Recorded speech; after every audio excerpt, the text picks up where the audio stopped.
So one of the best features in the Tesla is the autopilot, and especially if you're stuck in some kind of traffic jam. What you can actually do is set the Tesla into autopilot, and then the car will just creep along for the duration of the traffic jam.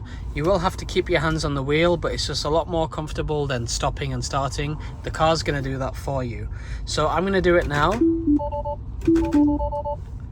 Sometimes it doesn't work, but you just have to try it a few times and it will work. So now we have autopilot on. A quick tip actually is, can you see where it says max 50? Now sometimes I've found that when you're in a traffic jam and then there's a bit more space in front of you, if you set a very high maximum speed like 50, sometimes the car will just accelerate quite quickly even though you're in a traffic jam, and then it will slow down. The best thing to do is just reduce the maximum speed down to around 5 or 10 miles an hour, and then you won't get that rapid acceleration if there's if the car in front of you moves forward. It will be a lot slower because it's not going to exceed the 10 miles an hour.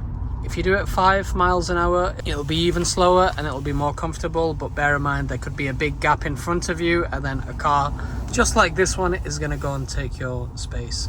So the sweet spot is about 10 miles an hour, and you'll find your journeys where you're stuck in a big traffic jam are a lot more comfortable.